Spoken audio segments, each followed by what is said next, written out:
પ્રિય દર્શકો, ઈશ્વર તમને અને મને નિસ્વાર્થ પ્રેમ કરે છે. ઈશ્વરના પ્રેમનું વર્ણન કરી શકાય નહીં, એટલો મહાન છે. આપણને બચાવવાને માટે તેમણે પોતાના એકના એક પુત્ર ઈસુનું બલિદાન આપ્યું. શું તમે ઈશ્વરના આ અદ્ભુત પ્રેમનો અનુભવ કર્યો છે?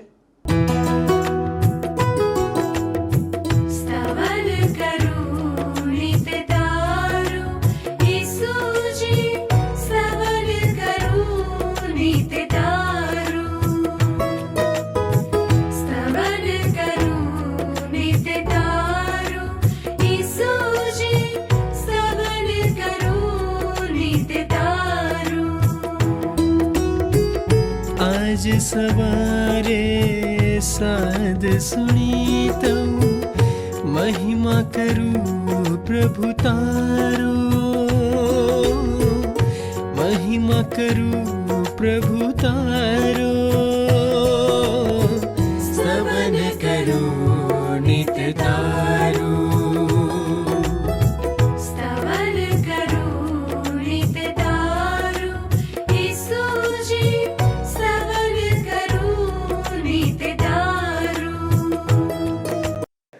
નમસ્કાર મિત્રો, સ્તવન કાર્યક્રમની એક નવી શ્રેણીમાં આપ સર્વનું સ્વાગત છે. સ્તવન કાર્યક્રમ ઈશ્વરના વચન પર આધારિત કાર્યક્રમ છે.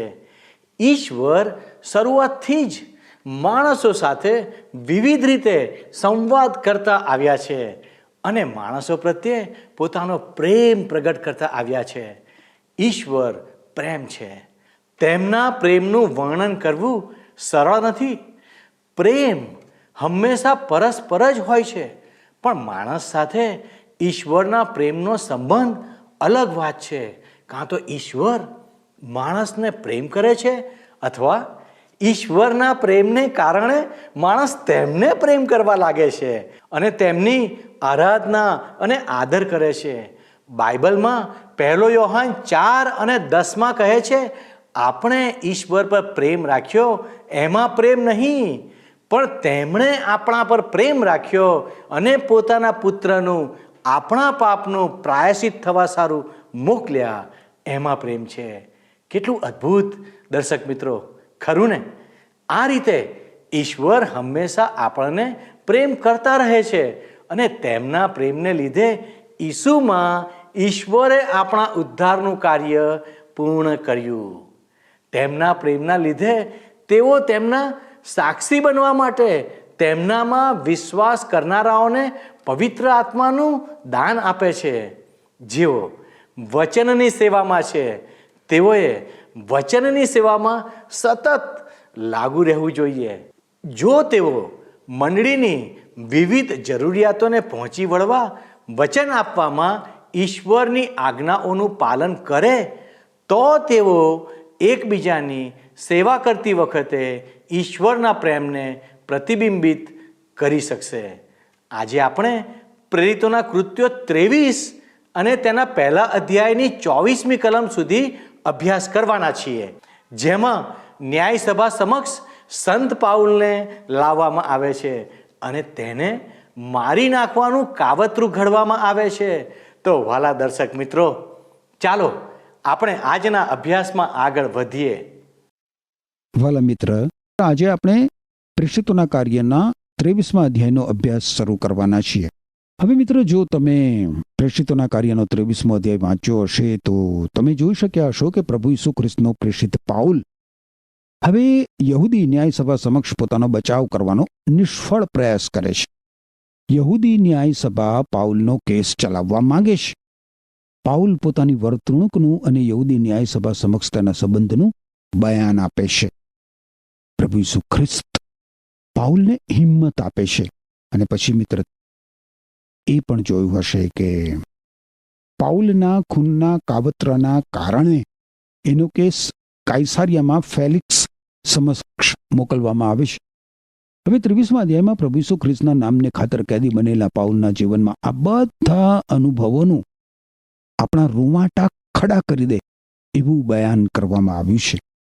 તમે મારી સાથે સાથે પ્રેમ સંદેશ નામના તમારા પુસ્તકના 406 નંબરના પૃષ્ઠ પર પ્રેષિતોના કાર્યના 23મા અધ્યાયની પ્રથમ 2 કલમો હવે જુઓ મિત્ર. અહીં લખવામાં આવ્યું છે, પાઉલે ન્યાય સભાની સામે જોઈને કહ્યું કે મારા ભાઈઓ, મારા પૂરા જીવન વિશે ઈશ્વરની સમક્ષ આજ દિન સુધી મારું અંતઃકરણ તદ્દન શુદ્ધ છે.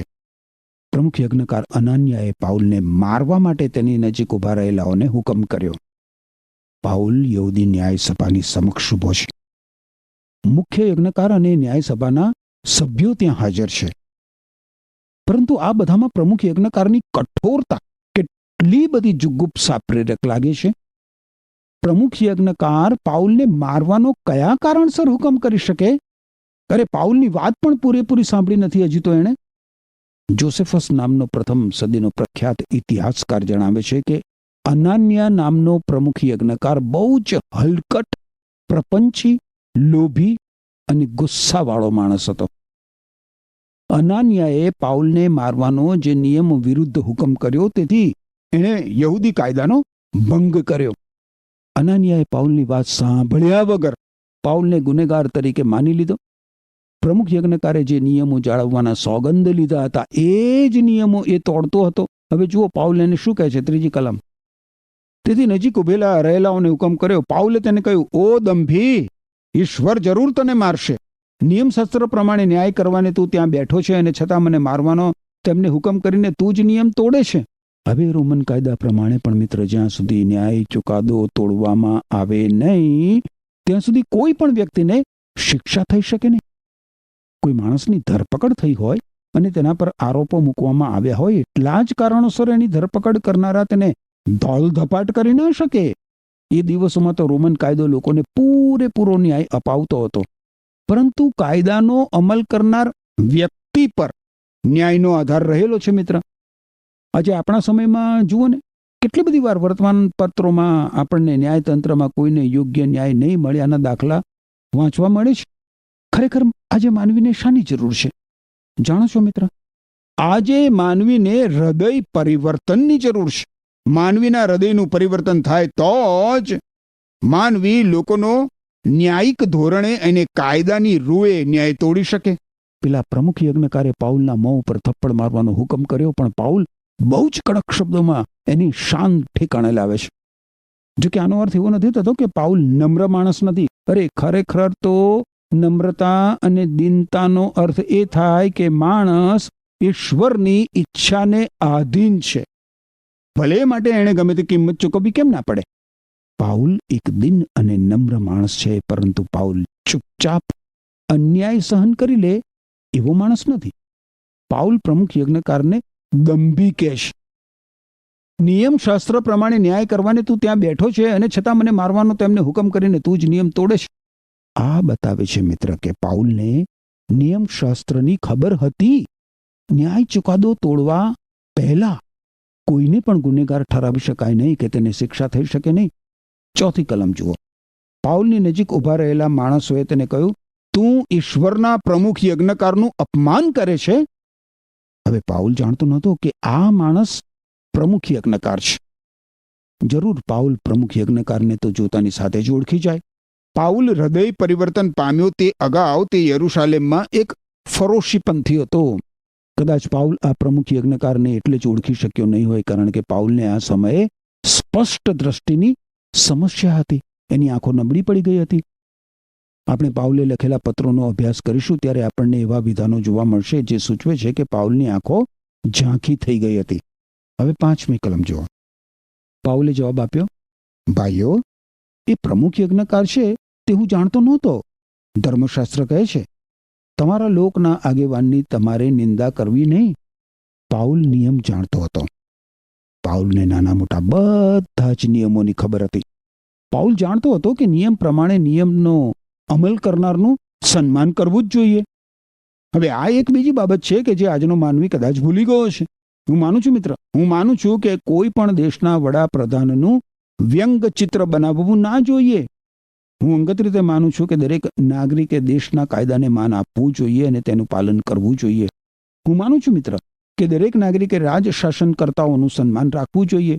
નાગરિક તરીકે આપણે રાજકર્તાઓના હોદ્દાઓનું માન સન્માન જાળવવું જોઈએ. રોમન લોકોને લખેલા પત્રના 13મા અધ્યાયની 6ઠ્ઠી અને 7મી કલમ તમે જુઓ તો લખ્યું છે કે અધિકારીઓ ફરજ બજાવવામાં ઈશ્વરને માટે કામ કરે છે.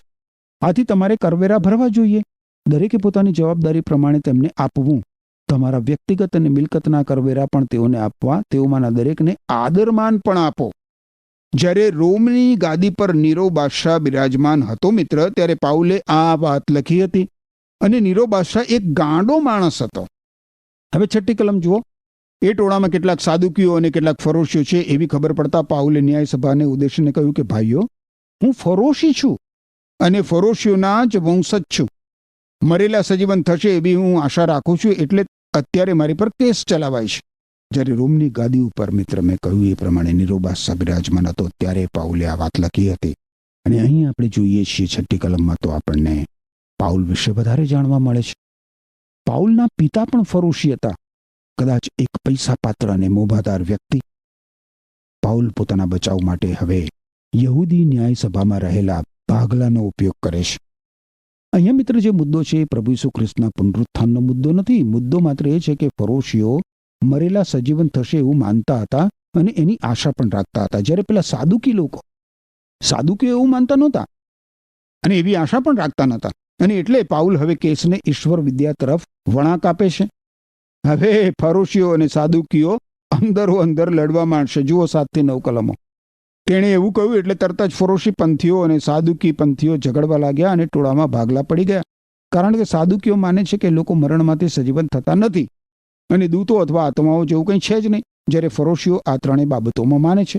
ઘોંઘાટ વધતો ગયો અને ફરોશી પંથના નિયમશાસ્ત્રના શિક્ષકોએ ઊભા થઈને સખત વિરોધ કર્યો. અમને આ માણસમાં કંઈ ખોટું જણાતું નથી. કદાચ કોઈ આત્મા અથવા દૂતે તેની સાથે વાત કરી છે. હવે ફરોશી લોકો પાઉલના પક્ષમાં કૂદી પડે છે. એમને જેવી ખબર પડે છે કે પાઉલ પણ એક ફરોશી છે કે તરત જ એ લોકો પાઉલનો બચાવ કરવા માટે પાઉલને વીંટળાઈ વળે છે. યહૂદી ન્યાય સભામાં ફરોશી પંથીઓ અને સાદુકી પંથીઓ બંને છે. એવી પાઉલની આંતરસૂઝ માર્ક અનુસાર શુભ સંદેશના 13મા અધ્યાયની 9 થી 11 કલમમાં પ્રભુ ઈસુ ખ્રિસ્તે વિશ્વાસીઓને એટલે કે તેમની પર વિશ્વાસ કરનાર લોકોને જે સામર્થ્ય માટે જીવન આપ્યું હતું એનું એક ઉદાહરણ છે. અને આ બતાવે છે મિત્ર કે પ્રભુ ઈસુ ખ્રિસ્ત ઉપરના આપણા વિશ્વાસને લીધે જ્યારે આપણે અગ્નિની ભઠ્ઠીમાંથી પસાર થવું પડે ને, ત્યારે ઈશ્વર અચૂક આપણી સહાય કરશે જ, કરે જ છે અને કરશે. ઈસુ છે મજબૂત ખડકને ઘડ મારો આધાર.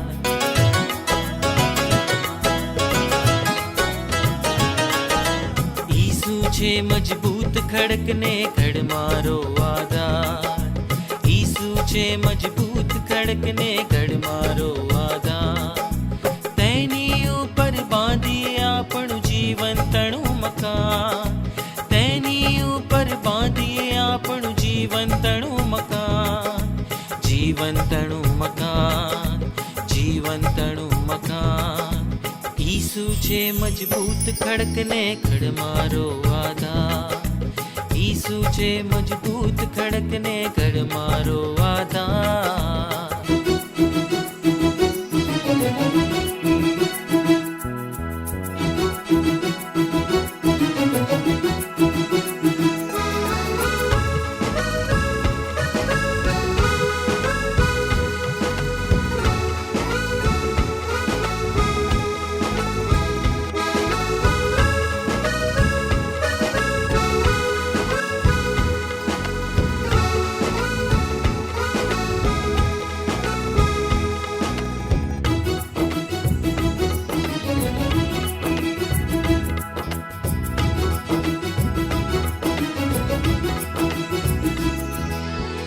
જીવનમાં જંજાળો આવે, તોફાનોને રેલો સાથે.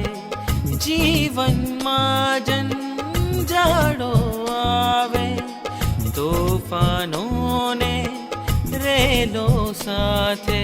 આ જીવનને તોડવા કાજે, નાશની રાહે દોરવા કાજે. આ જીવનને તોડવા કાજે, નાશની રાહે દોરવા કાજે. ભરમાવે શૈતાન, ભરમાવે શૈતાન. ઈસુ છે મજબૂત ખડકને ઘડ મારો આધાર. તું છે મજબૂત ખડકને ગઢ મારો આધાર.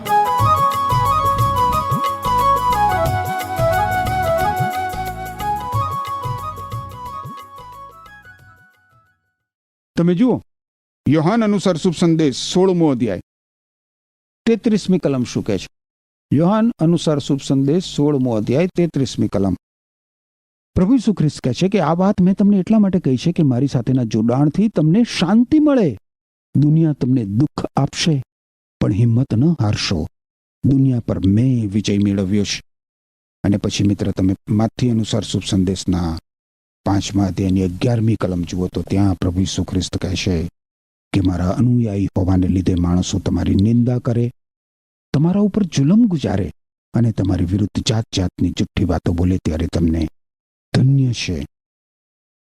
પાઉલની જેમ મિત્ર આપણે પણ પ્રભુ ઈસુ ખ્રિસ્ત માટે શાહિદી પૂરવા હંમેશા તૈયાર રહેવું જોઈએ. પવિત્ર આત્મા આપણે હિંમતપૂર્વક બોલવાનું પરાક્રમ આપશે.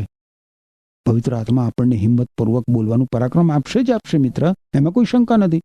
સારું, આપણે આગળ વધીએ અને 10મી કલમ જોઈએ. ઝઘડો એટલો ઉગ્ર બન્યો કે અફસરને લાગ્યું કે તેઓ પાઉલના ટુકડે ટુકડા કરી નાખશે. તેથી ટોળામાં જઈને પાઉલને કિલ્લામાં લઈ આવવા તેણે પોતાના સૈનિકોને હુકમ કર્યો. આ યહૂદી ન્યાય સભામાં ઝઘડો હાથોહાથની લડાઈ ઉપર આવી ગયો અને લોકો પાઉલને એક પારેવાની જેમ પીંખી નાખે એવી ઘડી આવી ગઈ. પાઉલના ટુકડે ટુકડા થઈ જાય એવી પરિસ્થિતિ ઊભી થઈ જતા અફસરને તોફાની ટોળામાંથી પાઉલનો જીવ બચાવી લેવાની ફરજ પડી. હવે જુઓ 11મી કલમમાં કેવો અદ્ભુત બનાવ બને છે. એ પછી રાત્રે પ્રભુએ પાઉલની પાસે ઊભા રહીને કહ્યું, હિંમત રાખજે, તે અહીં યરૂશાલેમમાં મારા વિશે સાક્ષી આપી છે અને તેમ તારે રોમમાં પણ એમ જ કરવાનું છે. આ કલમ ફરીથી મિત્ર આપણને બતાવે છે કે પાઉલ ઈશ્વરની ઈચ્છા વિરુદ્ધ યરૂશાલેમ ગયો નહોતો. ઈશ્વરના આત્માએ પાઉલને અગાઉથી ચેતવણી આપી હતી કે જો તે યરૂશાલેમ જશે તો યરૂશાલેમમાં તેના માટે બંધનો અને સંકટો રાહ જોઈને બેઠા છે. પાઉલ યરૂશાલેમ ગયો હતો અને ત્યાં તેણે પ્રભુ ઈસુ ખ્રિસ્ત વિશે સાક્ષી આપી હતી. હવે પ્રભુ એને જણાવે છે કે તેણે યરૂશાલેમમાં જે રીતે એમના માટે સાક્ષી આપી એ જ રીતે રોમમાં પણ આપવાની છે. આ ઈશ્વરની રીત છે મિત્ર. આ અગાઉ પાઉલને પ્રભુ ઈસુ ખ્રિસ્ત વિશે સાક્ષી આપવાની આવી તક નહોતી મળી. હવે ઈશ્વર પાઉલને રોમમાં પ્રભુ ઈસુ ખ્રિસ્ત વિશે સાક્ષી આપવાની તક આપવા માંગે છે. પાઉલ રોમ જાય એ પણ ઈશ્વરની જ ઈચ્છા છે. તમે નોંધ્યું જ હશે મિત્ર કે પ્રભુ ઈસુ ખ્રિસ્તે પાઉલને કશો ઠપકો નથી આપ્યો. પ્રભુ ઈસુ ખ્રિસ્ત પાઉલને કંઈ એવું નથી કહેતા કે અરે પાઉલ, મેં તને ચેતવણી આપી હતી અને તું યરૂશાલેમ જતો નહીં, અને કારણ કે ત્યાં તારા માટે મુશ્કેલીઓ છે. એના બદલે પ્રભુ પાઉલને કહે છે કે હિંમત રાખજે, તે અહીં યરૂશાલેમમાં મારા વિશે સાક્ષી આપી છે અને તારે રોમમાં પણ એમ જ કરવાનું છે. હવે મિત્ર આપણે આગળ જોઈએ તો પાઉલને મારી નાખવાનું કાવતરું એવું શીર્ષક જોવા મળે છે. આ શીર્ષક નીચે 12મી કલમ આપણને જણાવે છે કે પછીની સવારે કેટલાક યહૂદીઓએ એકઠા મળીને એક યોજના ઘડી કાઢી. પાઉલને મારી નાખ્યા વિના અન્ન જળ નહીં લેવાની તેઓએ પ્રતિજ્ઞા લીધી. હું માનું છું મિત્ર કે આખો પ્રસંગ આટોપાઈ ગયો હશે. એ દરમિયાન આ યહૂદીઓ ભૂખ અને તરસથી અધમુઆ થઈ ગયા હશે. 13 થી 15 કલમોમાં લખ્યું છે આ કાવતરું યોજવામાં 40 કરતાં વધારે માણસો સંડોવાયેલા હતા. પછી તેઓએ મુખ્ય યજ્ઞકારો અને આગેવાનો પાસે જઈને કહ્યું કે પાઉલને મારી નાખ્યા વિના કંઈ નહીં ખાવાની ગંભીર પ્રતિજ્ઞા અમે લીધી છે. હવે પાઉલ સંબંધી તમારે જાણે વધારે સચોટ વિગતો જોઈએ છે એવો દેખાવ કરીને તમે અને ન્યાયસભા તેને તમારી પાસે લાવવા રોમન અફસરને સંદેશો મોકલો, પણ તે અહીં આવે તે પહેલા તેને ખતમ કરી નાખવા અમે તૈયાર રહીશું. જોયું તમે મિત્ર, પાઉલને ખતમ કરી નાખવાનું આ કેવું કાવતરું છે. અરે એટલું સારું છે કે પ્રભુએ જાતે પાઉલને જણાવી દીધું છે કે પાઉલ માટે તેમની યોજના જુદી જ છે. પાઉલે રોમ જવાનું છે. હવે જ્યારે ફરૂશી અને સાદુકી વચ્ચેનો ઝઘડો શમી ગયો કે તરત જ આ ધાર્મિક આગેવાનોનું ધ્યાન પાછું પાઉલ તરફ ગયું. ધર્મના આ સૂત્રધારકોને મન રાજકારણ અને તેમનું પદસ્થાન ઈશ્વર કરતા મોટા હતા. એમણે જેમ પ્રભુ ઈસુ ખ્રિસ્તને મારી નાખવાની યોજના કરી હતી ને મિત્ર, એ જ પ્રમાણે પાઉલને પણ મારી નાખવાની યોજના કરી. પરંતુ હંમેશ મુજબ પરિસ્થિતિ ઈશ્વરના નિયંત્રણ નીચે હતી, બીજા કોઈના નહીં, ઈશ્વરના નિયંત્રણ નીચે. મિત્ર, 16 થી 18 કલમોમાં લખ્યું છે, પણ પાઉલની બહેનનો દીકરો આ કાવતરું સાંભળી ગયો, તેથી તેણે કિલ્લામાં જઈને પાઉલને તે કહી દીધું. તેથી પાઉલે અધિકારીઓમાંના એકને બોલાવીને કહ્યું, આ યુવાનને અફસર પાસે લઈ જાઓ, તે તેમને કંઈક કહેવા માંગે છે. અધિકારી તેને અફસર પાસે લઈ ગયો અને તેણે કહ્યું કે કેદી પાઉલે મને બોલાવ્યો અને તમારી પાસે આ યુવાનને લઈ આવવા કહ્યું, કારણ તે તમને કંઈક કહેવા માંગે છે. પાઉલે પોતાના રોમન નાગરિકત્વના હક્કોનો પૂરેપૂરો ઉપયોગ કર્યો. મિત્ર, એને એમ કરવાનો અધિકાર હતો. અહીં પાઉલના કુટુંબ વિશે પણ આપણને વધારે માહિતી મળે છે. પાઉલને એક બહેન હતી જે યરુશાલેમમાં રહેતી હતી. વારું, આપણે આગળ વધીએ અને 19 થી 22 કલમો જોઈએ. પ્રેષિતોના કાર્ય 23મો અધ્યાય 19 થી 22 કલમો. આપણે 23મા અધ્યાયનો અભ્યાસ કરી રહ્યા છીએ. અહીં લખ્યું છે, અફસર તેનો હાથ પકડીને તેને પોતાની સાથે એક બાજુ લઈ ગયો અને પૂછ્યું, તારે શું કહેવું છે? તેણે કહ્યું, પાઉલ વિશે ન્યાય સભાને સચોટ વિગતો જોઈએ છે. એવો દેખાવ કરીને આવતીકાલે તેને ન્યાય સભામાં બોલાવવા આપની પાસે માગણી કરવાનો યહૂદી અધિકારીઓએ નિર્ણય કર્યો છે. પણ તેમનું માનશો નહીં, કારણ કે 40 કરતાં વધારે માણસો તેની રાહ જોઈને સંતાઈ રહ્યા છે. પાઉલને તેઓ મારી ન નાખે ત્યાં સુધી તેઓએ કંઈ અન્ન જળ નહીં લેવાની પ્રતિજ્ઞા લીધી છે. તેઓ હવે તેમ કરવાને તૈયાર છે અને તમારા નિર્ણયની રાહ જુએ છે. અફસરે કહ્યું, તે મને આ જણાવ્યું છે, એવું કોઈને કહીશ નહીં. પછી તેણે પેલા યુવાનને વિદાય કર્યો. હવે પાઉલ વિરુદ્ધ રચાયેલા આ કાવતરાથી રોમન અફસરને આ રીતે માહિતગાર કરવામાં આવ્યો. અહીંયા મિત્ર, હવે હું એક હકીકત તરફ તમારું ધ્યાન દોરવા માંગુ છું. કેટલાક સદભાવના ધરાવતા અત્યંત નિખાલસ એવા નોંધપાત્ર ધાર્મિક લોકો મને ક્યારેક કહે છે કે ભાઈ, તમારી આ બીમારી માટે કોઈ ડૉક્ટરની દવા કરવાની જરૂર નથી. મને જ્યારે બીમારી એક વખત લાગી હતી ત્યારની વાત કરું છું. તમારે દવાખાને જવું ના જોઈએ, પરંતુ તમારે તમારી બીમારીમાંથી સાજા થવા માટે પ્રભુ ઈસુ ખ્રિસ્ત ઉપર જ ભરોસો અને વિશ્વાસ રાખવો જોઈએ. દવા લેવી ના જોઈએ. ભાઈ, ચોક્કસ રીતે ઠોસ રીતે હું પ્રભુ ઈસુ ખ્રિસ્ત ઉપર સંપૂર્ણ ભરોસો અને વિશ્વાસ રાખું છું. મારો કેસ મેં મહાન ડોક્ટર પ્રભુ ઈસુ ખ્રિસ્તના હાથમાં સોંપી દીધો છે અને હું માનું છું કે ઈસુ ખ્રિસ્ત ડોક્ટરોને જ્ઞાન, બુદ્ધિ અને ડાપણ આપે છે. પાઉલ પોતાના ભાણિયાને કહી શક્યો હોત કે ભાણિયા, મારા ખૂનના કાવતરાની તે મને જાણ કરી દીધી, તેથી તારો આભાર, પણ હું તો પ્રભુ ઈસુ ખ્રિસ્ત ઉપર જ આધાર રાખું છું, ભરોસો રાખું છું, એટલે હવે તું ઘેર જતો રહે, મારે કંઈ કરવું નથી. પરંતુ તમે જુઓ મિત્ર, એવું કરવાને બદલે પાઉલે પોતાના રોમન નાગરિકત્વના હક્કોનો ઉપયોગ કરીને પોતાના ભાણિયાને રોમન અફસર પાસે મોકલ્યો.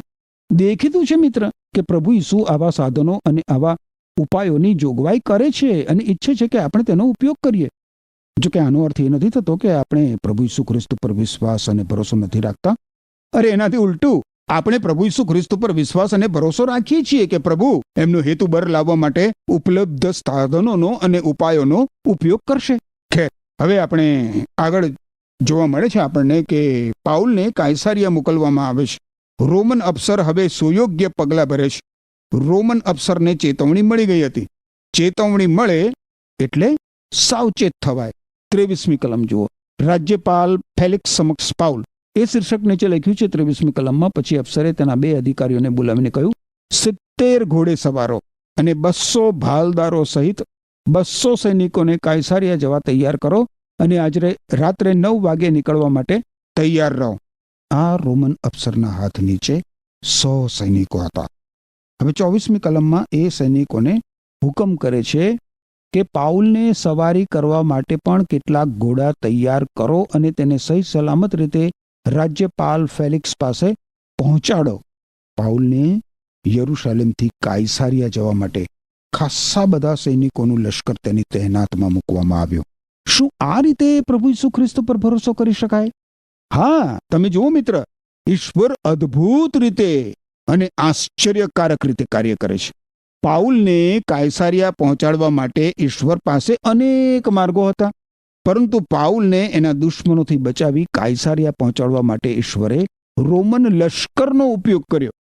ઈશ્વરના માર્ગો યાદ રાખો મિત્ર, આપણા માર્ગો નથી. અરે, આપણા માર્ગો તો સીમિત હોય છે. ઈશ્વરના માર્ગો સીમિત નથી હોતા મિત્ર. બાઇબલમાં તમે જુઓ તો જૂના કરારના વિભાગમાં યશાયા સંદેશવાહકનું પુસ્તક છે મિત્ર. એના 55મા અધ્યાયની 8મી અને 9મી કલમ તમે જુઓ તો ત્યાં ઈશ્વર કહે છે કે મારા વિચારો તે તમારા વિચારો નથી, તેમ તમારા માર્ગો તે મારા માર્ગો નથી, એમ યહોવા કહે છે.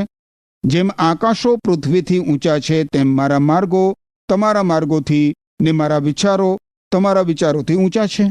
અને એટલે મિત્ર ફરી આ બાબત આપણે સતત ધ્યાન પર રાખવાની જરૂર છે કે આપણા માર્ગો એ ઈશ્વરના માર્ગો નથી.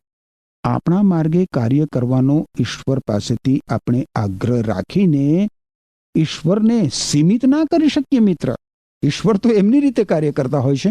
જ્યારે ઈશ્વર હસ્તક્ષેપ કરે ત્યારે ગમે તે બની શકે.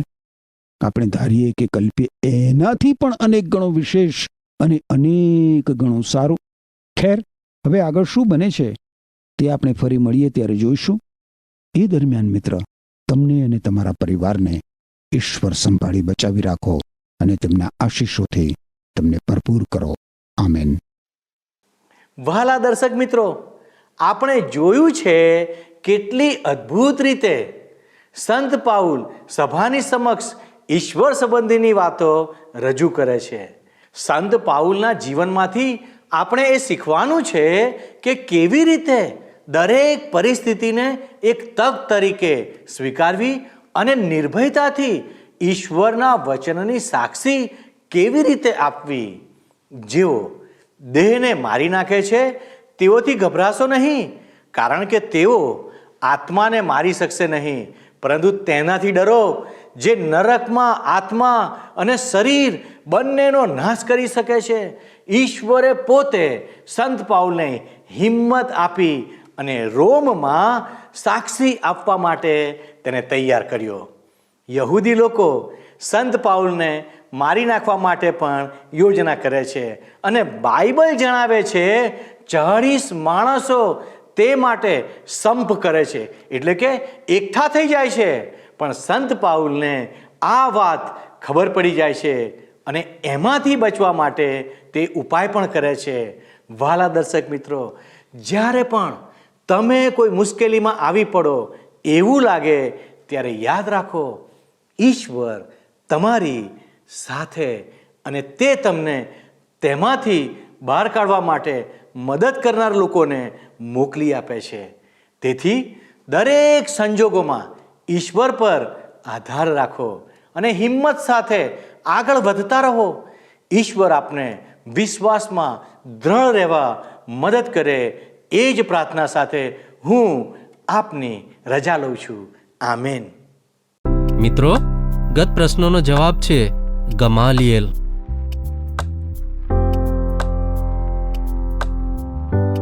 આજનો પ્રશ્ન છે, પાઉલને ગુનેગાર કોણે માની લીધો?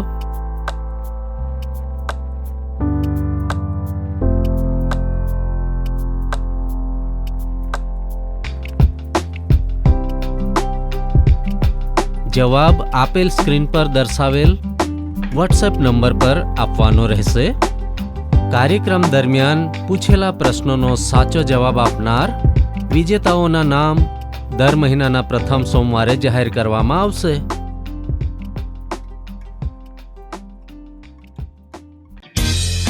શું તમને આ કાર્યક્રમ ગમ્યો? અત્યારે જ અમને મિસ કોલ કરો.